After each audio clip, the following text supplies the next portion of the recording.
Good afternoon, good morning, good evening, everybody. This is Christopher the Artist here on General Spear Creates. Today we are going to be embarking on the journey that is to build Captain Rex from the 501st, specifically from the show Star Wars The Clone Wars and subsequently also the film.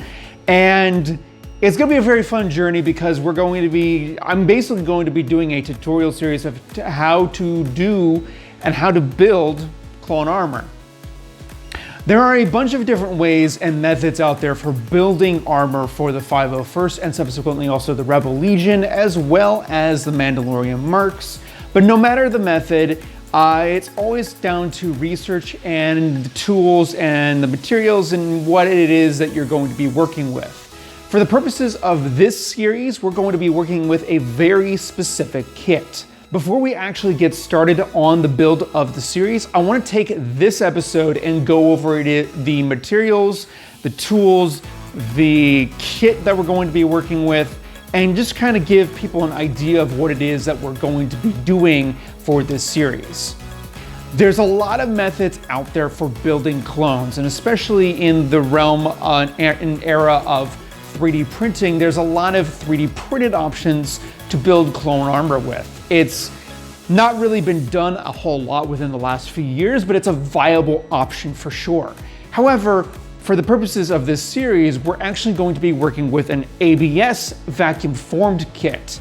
And there's not really any better out there than the vacuum formed kits from Imperial Surplus. Imperial Surplus as a shop has been around for quite a while, since 2005, I want to say. And they've been making clone armor for about that long. They have a very good line on making realistic style armor kits that are inspired from the movies like Attack of the Clones and Revenge of the Sith, but they also make the two different variants of Phase 1 and Phase 2 armor from the TV show Star Wars The Clone Wars. And that is what it is that we're going to be going with. We're also going to be working with the helmet kit from Imperial Surplus as well, and there's a few nuances that are with that kit that are not really present in many other kits. So I'm going to show you how it all goes together eventually in the next video, but for this video we're going to go over the parts, like I said, as well as the materials and supplies. So without further ado, let's go ahead and take a look at what we've got. All right, ladies and gentlemen, first off, we're gonna go over the helmet and the helmet accessories that kind of come with the kit itself. And this is gonna be, if you order the entire armor set from Imperial Surplus, this is the first box that you're probably gonna open up, as it's one of the smaller ones, it's one of the cooler ones, and it's a pretty fantastic setup. So first off, we're gonna go over the accessories bit, and then we'll go over the helmet. In the kit, you're gonna get a visor, which is essentially the same material as, say, like a welding visor or a green shield welding visor replacement, as it were. A lot of folks in the 501st, as well as a lot of people, use stuff like this, but alternatively, you can either use, say, a motorcycle visor, you can even use plexiglass and use a window tint to make your own visors. That's a completely viable way to do it, by the way. And sometimes it's a little bit more inexpensive to do it that way if you're looking to save a little bit of cash while doing the build. But that's kind of the first thing, and it will fit, of course, right in here once we got the helmet cleaned up. We're gonna put this aside for right now.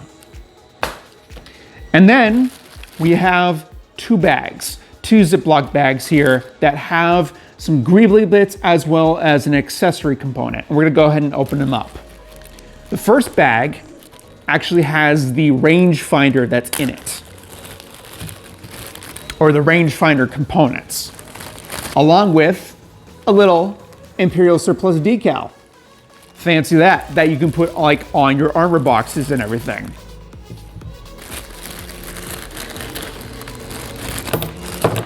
Okay, so we're gonna put the Ziploc aside for right now and look at the parts here. So these are all the components to do the rangefinder parts. And we first have this metal rod here. I think it's aluminum, I'm not sure, but it's fairly lightweight, and it is the stock for the rangefinder. And then of course we have this bit, which is the rangefinder head, which goes up top of the helmet like about so. Then you have these two white pieces here, which looks like so. Those get glued onto the side of the tails or of the stock itself. You have a rubber black ring right here. And then you have two discs that look like this. And essentially, these are the discs that get mounted to the helmet itself, as well as keep the rangefinder in place. And then lastly is this screw setup, which has a solid end like so, and a screw or a Phillips end screw on the inside. So you're gonna need a Phillips head screwdriver of some sort to do that, as well as a, or almost like a washer. It's kind of almost like a coupling essentially. And that is such that you can actually screw the apparatus to the helmet itself. So those are the rangefinder pieces. What we next have, and the reason why I have things on leather, I have a stainless steel table. One of the things in here in the second bag is a magnet. So we're gonna go over that in just a moment. Again, another Imperial Surplus decal for all your decal and sticker needs. You have then this decal, which essentially are the simulated vents that get placed on the sides of the helmet itself, right here, and same thing on the other side right here. These are not really indentations in the helmet. They're just basically stickers that you stick on after the painting process, but that will be later in like the next video or so. Next, what we have is a piece of elastic with some bristle-sided Velcro attached to both sides. There's a reason why this is present in the kit, and I will go over that once we go over the helmet. Then we have these two little studs, essentially. And these are little greebly bits that actually get placed kind of in the inner cheeks here of Captain Rex. And that's a completely unique feature to his helmet and look specifically. Then you have 4 magnets that look like so, essentially. Along with the elastic bit, I'll go over the reason why those are included here in a second. And then lastly in this Ziploc bag are the animated aerators, which look about so. Once the painting procedure is all done, they get glued in here like so. All right, so now that we've gone over those bits, I'm gonna put those aside. And of course, I'll clean all of them up at the same, as well, such that they're not flying all around my shop. Next, let's move on to the helmet. The helmet itself is a 2-part resin cast, roto-casted, I believe, from Imperial Surplus, and it's a fantastic helmet. Very durable, very, very lightweight, actually, for it being a resin cast. It's not too heavy. It's maybe like a couple pounds kind of deal. There is a seam along the side here that you can maybe able to see in the camera there, leftover from the 2-part setup. There is a visor here, or a white visor here, that we'll eventually need to cut out. Same with the little recesses in the frown of the cheeks, essentially. And then What makes the Imperial Surplus helmets unique is that there is this area that is basically making such that this back is separated from the main face of the helmet itself. And there's a reason for that. If we take a look underneath, first off, there's a lot of material in here that we're going to eventually need to clean up. But this ring right around the perimeter here, this is a one-to-one accurate setup from what was in the show, proportionally and everything. Well, and this is something that a lot of the clones actually have, is this neck ring essentially that closes in on the helmet itself. It's a really cool design. The problem is that it's not really realistic to anybody who would practically wear this. So to not sacrifice the proportion and the detail and the accuracy, Imperial Surplus has made a separated back that allows for the wearer to open up the back, put the helmet on, and have the helmet enclosed around the head, just like it is in the show.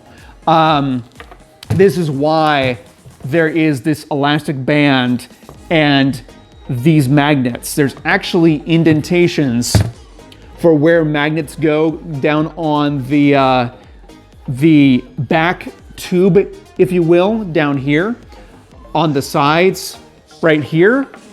And then the elastic gets actually placed right around here such that it can hinge from the back of the helmet itself. It's a really unique design. It's a little complex if you don't understand it, but we're gonna go over how to assemble that, like I said, in the next video when we do the cleanup, the painting, and the prep work of the helmet itself. So all those questions that you may have right now will get answered in the following video. For now, let's go ahead and move on to the other accessories for Captain Rex. Okay, ladies and gentlemen, next what we have here are the holsters for Captain Rex. These technically go with a lot of the clone commanders. You see a lot of them use these kind of holsters. Even the ARC troopers will use these holsters. For me personally, I've designed my own ARC trooper holster just so that it's a little bit, easier to manage and everything. But that's beside the point. This is the Kevin Weir Imperial Surplus holster set for the animated clones. And there is a front and back half. These being the front halves. And that's what they look like on the inside. And then we have the back halves. And there is this small indentation right on the outside, or right on the inside here, that goes around the entire perimeter. And maybe a little bit tough to tell in the light. But essentially, you would cut this down to size, and then you would add shims on the inside of the plastic itself, and then glue both halves together. And there might be a little bit of like trimming and rearranging and whatnot you might need to do. This is where having your DC-17 blaster pistols, which are an optional thing to have for the 501st, because a lot of countries have different rules and regulations and restrictions on weapons and even prop weapons, basically. So props and weapon props are an optional thing for the 501st.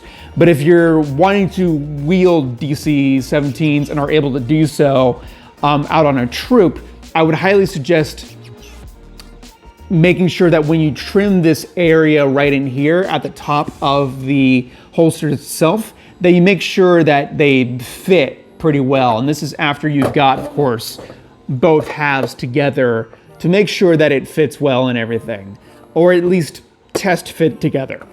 So the other thing too is that there is a bunch of ABS flat sheets that are included when you purchase the armor kit itself.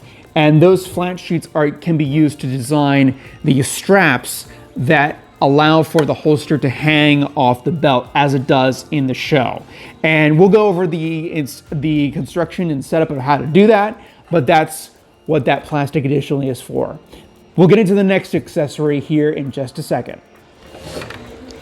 Okay, ladies and gentlemen, here we are with the next Captain Rex accessory that is unique to him, and we have the pauldron here essentially.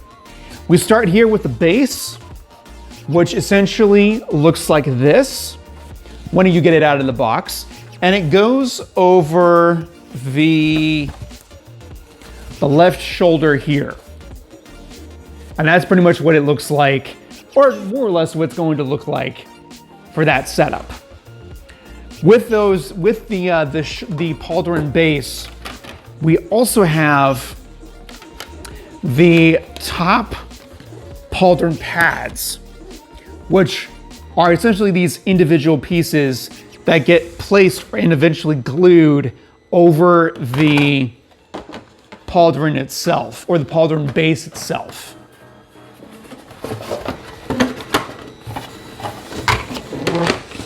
Kind of like so. Little janky at the moment, I know, but with a little trimming, it'll fit pretty well. All right, sorry, I had to cut to a new scene here as I put the pauldron pieces aside. The next part of the pauldron are these two pieces here.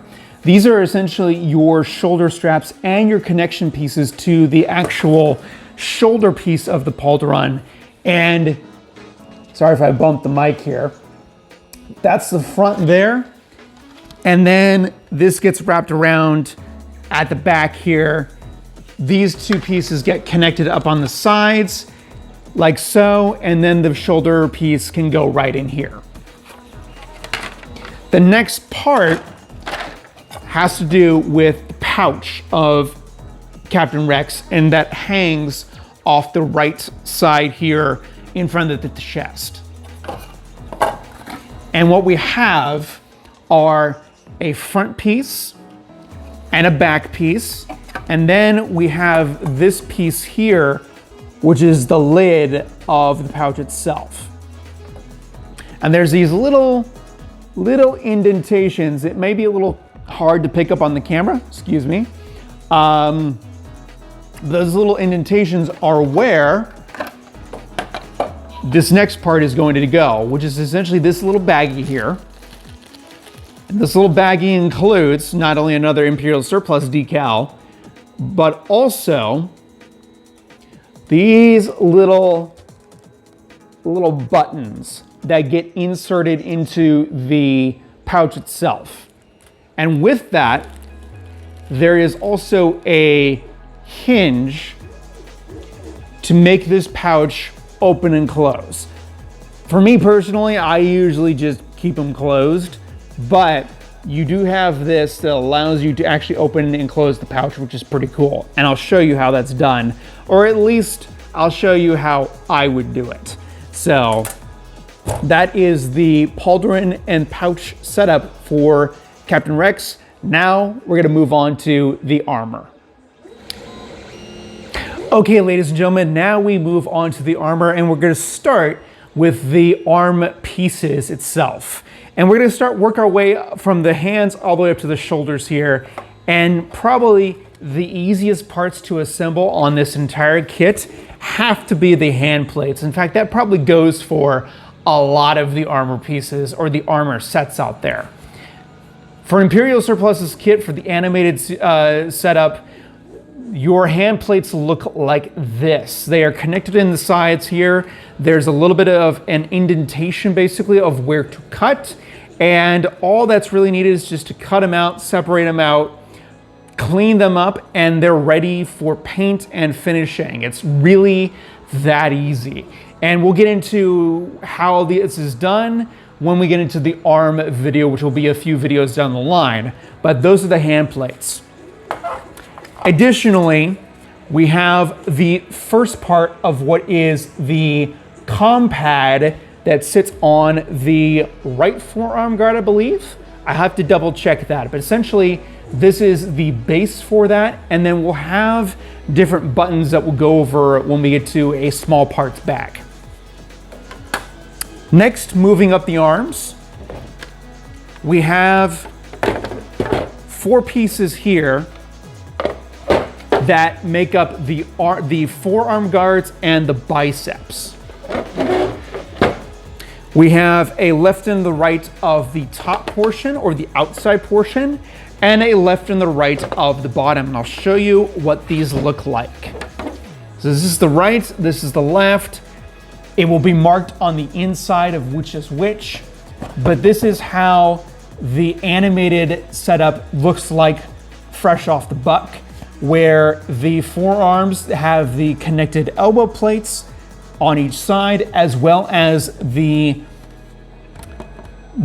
I believe it's the front portions of the biceps itself for the left and the right. And then for the underside, we have the undersides of the left and the right forearms here, and the left and right biceps here. Those obviously get glued up and cleaned up and everything. There's a little bit of Bondo work to do as well. And then they're ready for paint not long after that. So that's that setup there. Now, moving on still with the arm pieces, we reach these guys. These four parts here make up the shoulder bells. Now, when you receive the kit, you have what is the exterior of the shoulder bell here. And it fits about like so for the phase 2 look. Of course, trimmed up, but that's how it goes.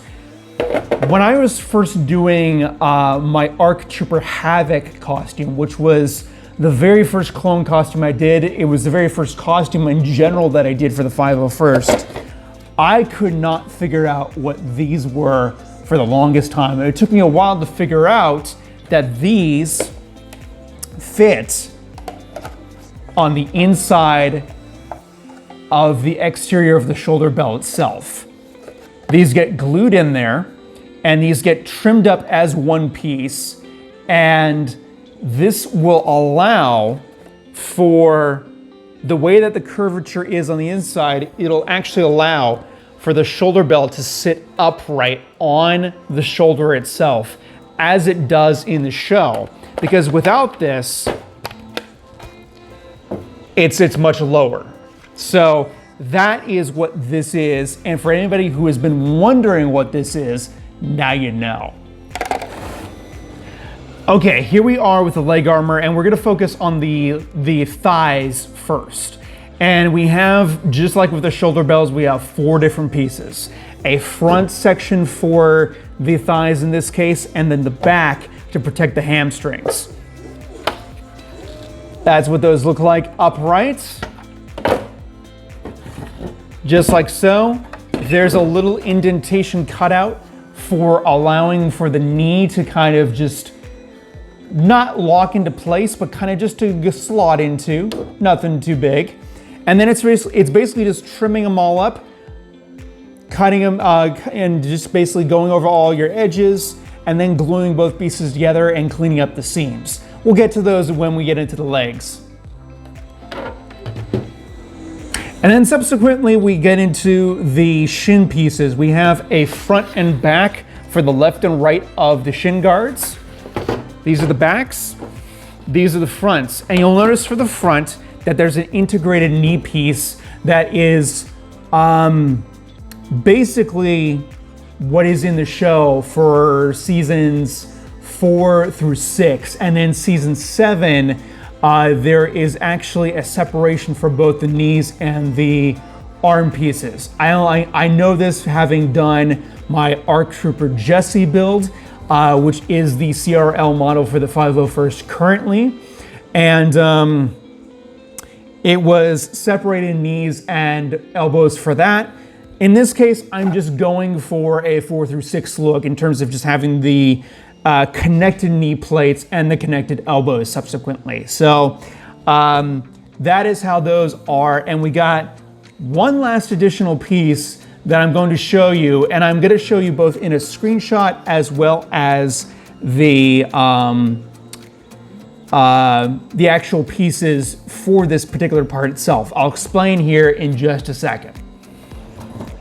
Okay, folks, so I don't really have any good photos at the moment of this particular part, but the last part, of course, for the legs are the boots. And I'm gonna flash a screenshot here of what the boots look like.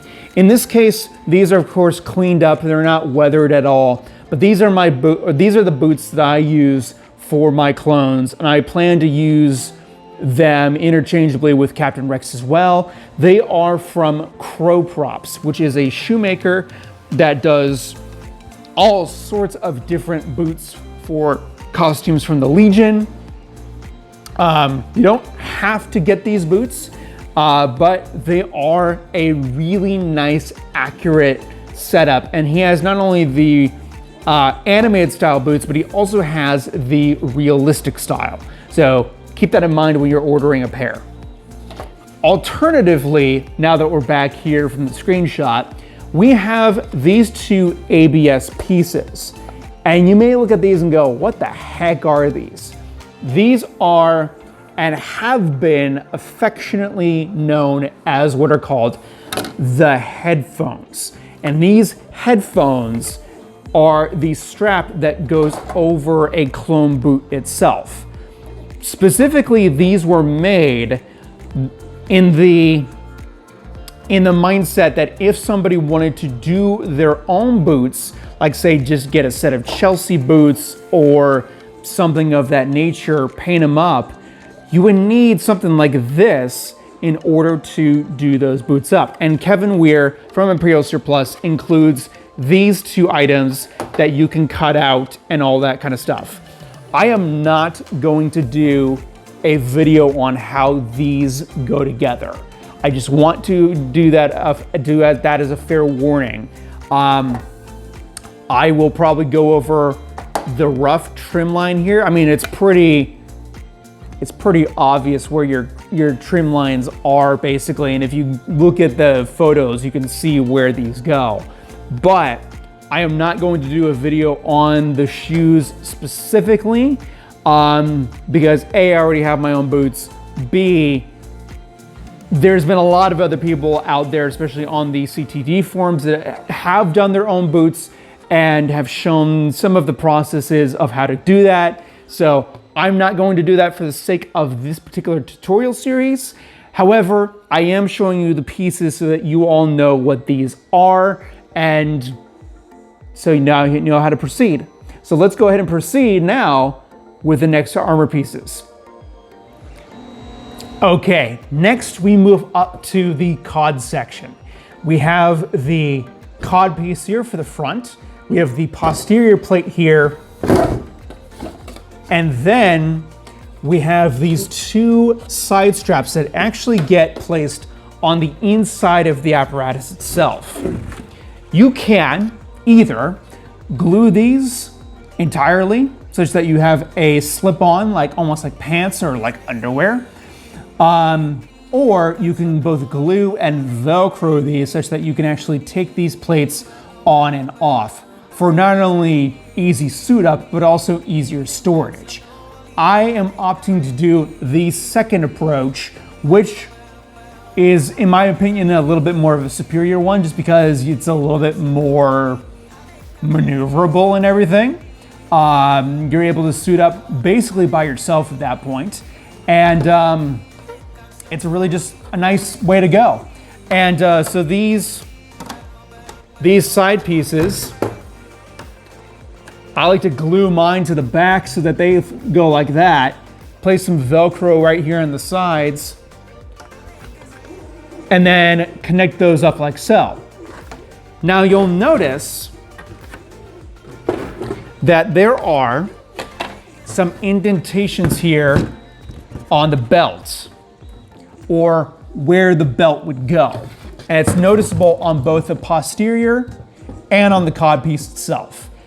Those are where you can put notches or make notches for suspenders. However, if you're not going that route, you could also use nylon or elastic strapping as part of your methods for keeping your cod section and posterior sections up. We'll go over the different possibilities of what you can do in order to be able to do that, but I'm just letting you know now that those are what those notches are. Okay, ladies and gentlemen, before we move any further, I wanted to show you the sections of the belt and all the pieces that comprise to make the belt in the first place.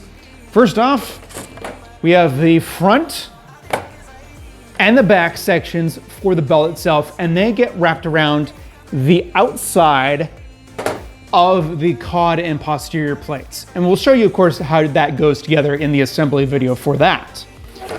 Moving on to the other pieces, we have here a tube and a plate with some rings on it that make up the detonator. This will eventually get screwed and glued into the back of the belt itself. And of course, I'll show you how that all goes together. Then we have 4 pieces that make up the pouches that go on the sides of the belt itself. You have a front and you have a back.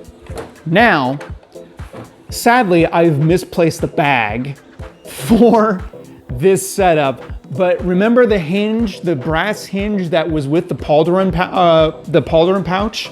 Those are the same hinges that are included in the kit to allow yourself to make pouches that open and close like so. Eventually I'll find them, but that I want to let people know that those are also included in the kit itself. These get trimmed up, painted up, glued into place, and like I said, I'll show you how that goes in a later video. But I just wanted to show you, of course, those pieces now. All right, next we have 3 pieces that make up the abdominal section. We're moving up the armor now. These 2 plates, this is the kidney section here. This is the abdominal plate here. And then we have this back piece that actually gets Velcroed as a closure system and goes over the kidney section like so. Of course, I'll show you how this is done, but that's the setup and how that goes together. Ideally for the torso armor, regardless of whether it's the cod section, the abdominal section, or the chest and back, which we'll get to in a moment, this is the first part that you would assemble. And there's a reason why, and we'll go over that in the videos. Okay, so now we get into the chest, or rather just the upper body torso armor. We're gonna start off with these 2 plates here. This is the composition that makes up the shoulder straps that connect both the back and the chest plate together at the top. We have what is essentially the base of the shoulder strap itself, and then what will eventually be the detail portion that goes on top of the shoulder straps. And we'll show you how that goes together. Just like with my pod and my cod and posterior section, we're going to opt for a glue to the back and Velcro on the front approach, and I'll show you how to do that such that it's seamless.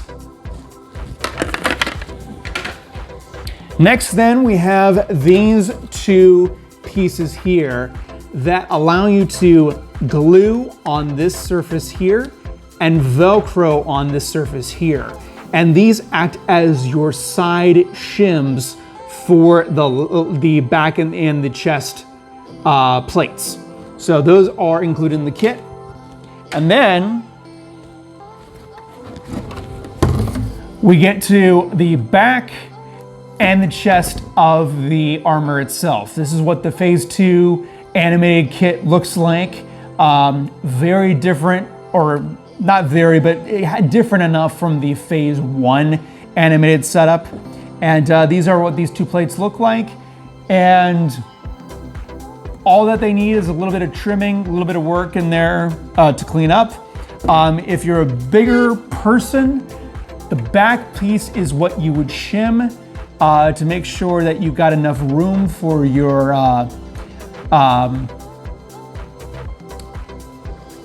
extra U. I was trying to figure out how to say that in the nicest way possible. For anybody who is a little bit smaller, this is also the piece that you would trim up to make sure that, you know, everything fits proportionally to you. For me, I hardly really need to do any trimming, any extensions or whatever, because I amazingly am built very similar to that of a clone. I'm a little bit taller, but I have a very similar bodily structure to the animated clones. Maybe a little bit more muscular, a little bit more fluff here and there, but that's the setup. All right, the remainder of the armor overview itself is this little bag that includes accessories for a few different pieces. Obviously, another decal. And subsequently enough, I realized that this was the bag that had the hinges for the pouches in them, for the side pouches, that is. So that's for those. Then you have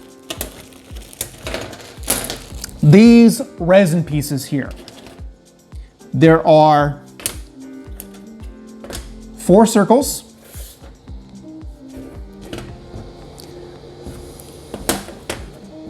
3 long rectangles like so, and 2 shorter ones. And then you have a square bit and this rectangle, which looks like that. These greeblies over here are for the back details that go in the back itself. And I'll show you how those go eventually. These 2 items here are for the details of the compad, which goes on the forearm. And I'll show you, of course, how those are done in a later video. All right, ladies and gentlemen, now that the overview of the armor is out of the way as far as the kit is concerned, I am now going to cut to a bunch of screenshots that are going to basically talk about what it is that you're going to need for materials and supplies to finish out the armor. And once that's done, we're gonna close out the video, and I hope everybody's excited for this build. All right, ladies and gentlemen, we move on to paint. Now, a quick disclaimer on paint in general for costumes, especially for the 501st. Recognizing that it is an international costume club, same with the Rebel Legion, same with the Mandalorian Mercs, there is not any one particular paint that's valued over another when completing a costume for approval or submission.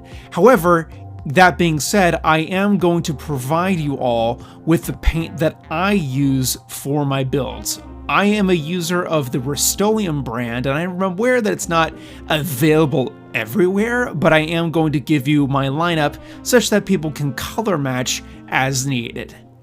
First off, we're going to start with the primer gray. I just like using primer gray because it's a nice base layer, and in particular, even though I have 1 can out here right now, you're technically going to need around 3 cans. You can probably get away with maybe doing 2, but having a 3rd one there is good just in case you'd run out. This will allow you to do nice even coverage throughout the entire armor, and trust me, you're going to need several cans. Additionally to that fact, you're also going to need 3 cans of the flat white, which is basically going to be your base for the entire armor, after the primer gray, of course. The primer is nice just to make sure that you have the additional layers of paint to adhere to the plastic, and of course the white, you'll just need some nice coverage over the gray.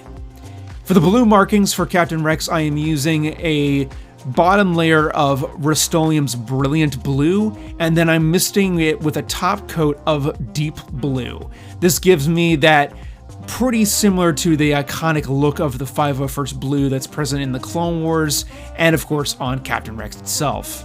And then for the top coat, just to seal everything in, I am using the Rust-Oleum Matte Clear. You can, per the CRL recommendations, use a satin clear, as that typically shows up better for photographs, but I like the matte clear just because it looks a little bit more like the show when you are in, when you're in person with the costume itself. Also, not present in this paint lineup are some various acrylic blues that I'm going to be, or acrylic paints I'm going to be using for this build. First off is going to be a yellow and an orange acrylic, as well as a light blue, almost like a sky blue essentially, and a deep blue, or almost like a ultramarine. These are 4 colors, like I said, that are not present in this picture right here, that will be present for when we both do the helmet as well as the chest plate. They will serve as the weld lines that are classic to the look of Captain Rex. Additionally, you're also going to need apparatuses for weathering, but we will go over that once we get going on painting. Okay, so the next thing we're going to get into is tools. And to begin, this is kind of one of those tools that is not a requirement for building, but is definitely a recommended setup, and that is a belt sander. This thing chews through plastic like nobody's business and cuts down immensely on the amount of time that you're going to be taking in order to sand your parts. There are going to be certain parts in which having a belt sander is going to be a great advantage, and if you can't get a hold of one yourself, I would definitely also recommend just, either if you can't get a hold of yourself, you can also borrow one from somebody else. I would highly, highly recommend it. Otherwise, you're going to be using a series of sandpaper and or files to do all your cleanup work. And believe me, the amount of time that you're going to save by having this machine around is going to be worth it. I understand if you can't afford one, but it's definitely recommended for sure. Okay, and here we get into some more tools and supplies. Starting with the box on the left, we have some Velcro that you're going to need, and I would definitely get, in this case, I've gotten the 2-inch wide Velcro, and I got actually several feet of it for both the carpet and bristle side. And specifically, this is the adhesive back stuff. I also have some nitro gloves because we are going to be working with some materials that are going to be not great to get on your hands. We have CA glue as well as a kicker accelerant that will definitely help with assembling the pieces when the time comes for that. We also have a box cutter knife and a pair of pliers that will help with not only scoring the pieces to trim them up, but also to snap them off. And it's going to be very good to have that there. Additionally, not shown, a set of gloves will also be helpful just to protect your hands. Also, you have a pair of scissors and some sandpaper. You also have tape. Various thicknesses will help in no particular order, but I have just basically a 1/4 inch, a 1/2 inch, and a 2-inch wide roll of tape there. Gonna need also a drill. I already have a drill bit on it, but it helps to have several. A small one for the size of the magnets that are included in the helmet kit, as well as a boring bit, and then just a couple of other small bits just to help with cleanup and everything. Also, clamps. You can never, ever, ever have enough clamps, and that's saying to be said for this costume, especially if you're gonna work pretty efficiently for the entire build, and it just helps to have a bunch of clamps. You can have these large ones here, or you can have a bunch of small ones. You're gonna need a bunch of them. That's just gonna be the setup. Having also a tape measure, like a fabric tape measure, helps with also figuring out how to assemble some of the pieces and everything. And you're gonna be assembling a lot of the pieces yourself just by clamshelling them together with tape and everything just to see how it fits, but having a tape measure might also help in case you either need to trim down more pieces or more material, or if you need to actually shim up and expand. You also have a marking pen, and then some nylon and elastic webbing there as well. There's also a piece of mesh that will be used for the mouth of the helmet, basically, and I'll show you eventually how that goes in. Then we also have Bondo auto filler as your filler for filling in gaps and cleaning up seams, such that those are nice and seamless. Not shown, but also needed are going to be EVA foam and craft foam. For the craft foam, you can probably get away with like 2 millimeters. That's really all you're gonna need. And then the EVA foam, of course, you're going to, you can probably get away with using like, 3/8 of an inch or 1/2 inch or whatever. With that being said, you also will need a Sharpie and a white paint pen. Those are not present in the setup, but those are going to be used in this case to help with using or doing the hash marks for some of the armor pieces for Captain Rex specifically, because the CRL as well as just the look of Captain Rex calls for that.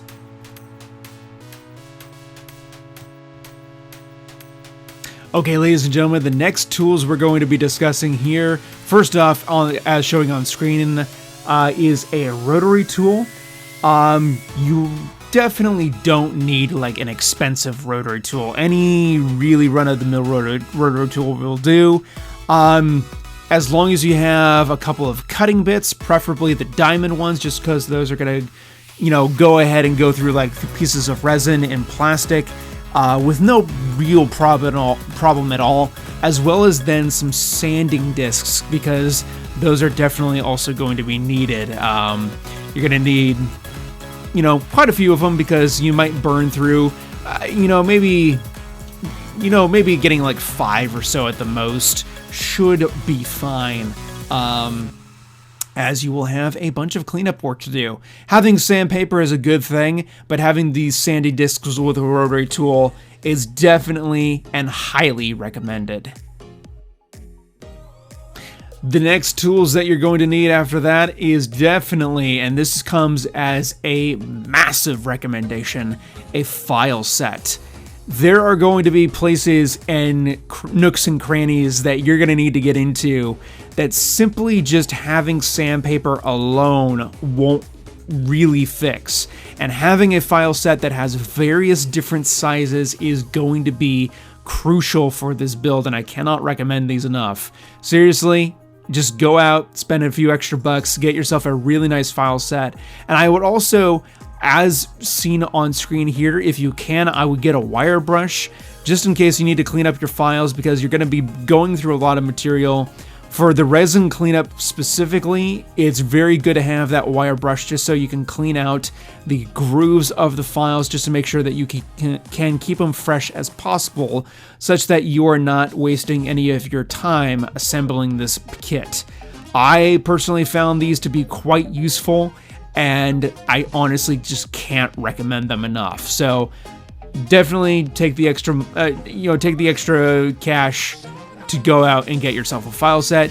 You can also, if you know somebody who has a file set, you can ask to borrow theirs if money is tight, and of course, you may get hooked in the meantime. All right, and there's 2 final safety things that I wanted to go over. With this build, you're going to be going through and using a lot of different materials, some of which are not really all that pleasant for your overall health, especially if you either inhale them or get them in your various orifices or whatever may have you. First off, we have a respirator. You can basically just go out and get any respirator you want, so long as it, protects your lungs from various fumes and ideally also particles as well. But you're going to be wanting to have this not only for the cleanup of elements such as like the helmet as well as the armor itself, but also for painting and also using Bondo for the seams and the like. It's just, really good to have it to protect your lungs. I've got one with several different filters and everything, and it's just really good to have. The second piece of safety equipment that you're going to need are some safety goggles, and just get yourself a pair. You're gonna be glad that you did, because there are gonna be things in the cleanup phase specifically for not only the helmet but also the armor, in which there's gonna be a lot of material flying all over the place, both resin and plastic included, and you definitely don't want that getting up in your eyes. I've definitely had it also on occasion where if, say, I was using the cutting bit on a Dremel tool and the cutting bits actually shattered. And I was very lucky in the fact that I was wearing goggles at the time, because one of the shards was basically headed in the direction from my eyes. So definitely get yourself a pair of goggles. This is highly recommended. Obviously, everybody's at your own free will, but definitely take safety seriously on something like this. Lastly, we got some materials that we're going to be going over here that I did not really talk about in the beginning of the video or so, or the beginning of the episode, and that is the parts for the comma. In particular, what we have here is some duck cloth that is from Big Duck Cloth Supply, I believe it is. I'm going to be linking a lot of links in the description below to where you can all find various parts and components. But in particular, I just have black duck cloth. Around 10 ounces is great. It's a nice weight for the comma, and this is just purely if you're going to make your own. I'm going to be showing you how to do up a comma, and that is just going to be something that I'm going to do for you all, and hopefully you'll learn from it. Additionally, I also have some blue ribbon. Well, in this case, it's like fabric ribbon, essentially. It's probably a little too wide for just the general purposes, but I specifically did it such that I can actually hem the ribbon itself, just so I have some nice clean edges for when I actually go and add the blue to the comma. And you'll also need some sew on Velcro, and that is going to be working really well for the attachment. So having some knowledge with a sewing machine is going to help, but there are some options out there, some of which I'll link in the description below, such that you can do up the comma or get your own comma, and all will be great. All right, ladies and gentlemen, and with that, after all of the pieces and all of the materials and all the supplies and everything, I think it is fair to say that we are ready to get started on the build. The way that we're going to proceed this series is the following. We're going to treat each video, each part, as its own separate video. So the helmet is going to be one video, the arms are going to be another video, the legs are going to be another video, the abdominal section is going to be another one, the cod and the posterior is going to be another one, and the chest and the back, and so on and so forth. And then we'll go from there, essentially, as far as any tips, tricks, strapping, and all that kind of stuff. So stay tuned for the series, guys. I am really happy and excited to bring to you guys this tutorial series. It's going to be a lot of fun. I hope you guys will learn a lot, and we're going to basically show you how to build your own clone, as well as being able to build other costumes, because a lot of the tools, tricks, techniques, and whatnot that I use, I have applied towards, like, say, a Death Trooper, a Republic Commando, as well as some Stormtroopers and everything. So there's a lot that is crossed over for a lot of costumes. So I'm really excited to bring to you what it is that I know how to do and how I build it, such that maybe you all can learn how to build your own. This has been Christopher the Artist here. Stay tuned for the next one, ladies and gentlemen. If you like, feel free, of course, as always, to Hulk smash that like button. Comment in the comment section below. If you're new, thank you for watching, and don't forget to hit that subscribe button. And as always, may the force be ever in your favor.